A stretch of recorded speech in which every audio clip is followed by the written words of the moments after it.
In Episode 1, we explored how African societies reduced uncertainty through structured consultation systems. Foresight, pattern recognition, decision filtering. But foresight alone is not intelligence, because intelligence requires input. You cannot interpret patterns without information, and information must be gathered. So the question becomes, where did African kingdoms get their information? Before satellites, before surveillance software, before classified briefings, information moved physically across deserts, through forests, along river systems, and survival depended on who received it first. Divination helped leaders decide, but messenger networks helped them know. This is where field intelligence begins. Across West Africa, large empires like Mali and Songhai maintained structured courier routes. These were not random runners. Messengers were selected carefully, trusted, often trained, sometimes sworn to confidentiality. Communication routes followed trade arteries, gold routes, salt routes, river corridors like the Niger. Information traveled the same paths as wealth. That was not accidental. Trade routes were predictable, which made them reliable intelligence highways. Merchants were not just economic actors. They were information carriers. When caravans traveled from North Africa into Timbuktu, they brought more than goods.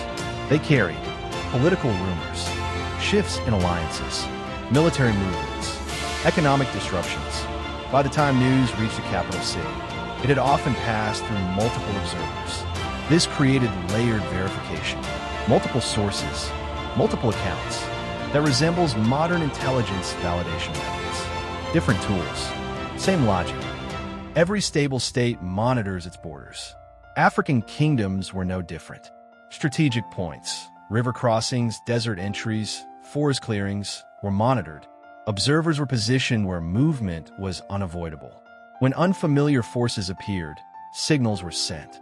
Smoke signals, relay runners, drum communication. Speed mattered, because delayed information can collapse a kingdom. In parts of West Africa, drums were not just musical instruments. They mimicked tonal language structures. Meaning could travel across long distances. Announcements, warnings, summons, encoded messaging without written script. This was acoustic transmission technology, not primitive sound, but structured communication adapted to environment. Forests carry sound better than written paper. Systems evolved based on geography. Intelligence was not only external.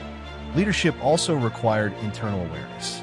Tax resistance, regional dissatisfaction, factional conflict. Large empires relied on informants, local chiefs, and provincial reports. No centralized state survives without internal data flow. This is not unique to Africa. It is universal, which is exactly the point. Unlike modern intelligence agencies with formal headquarters, African intelligence systems were decentralized, embedded in trade, embedded in community, embedded in governance. It was not labeled intelligence, but functionally it was, and function matters more than label. The difference between ancient and modern intelligence systems is not structure.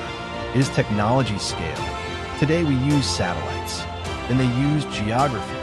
Today we use encryption software, then they use coded sound and symbolic language. The objective remains identical. Reduce uncertainty, protect leadership, anticipate threat.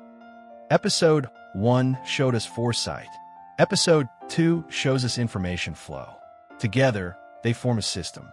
Because intelligence is not defined by computers. It is defined by awareness. And long before modern agencies formalized intelligence work, African states were already practicing surveillance, strategic communication, border monitoring, information relay systems. The tools were different. The logic was the same. And we are only beginning to map the architecture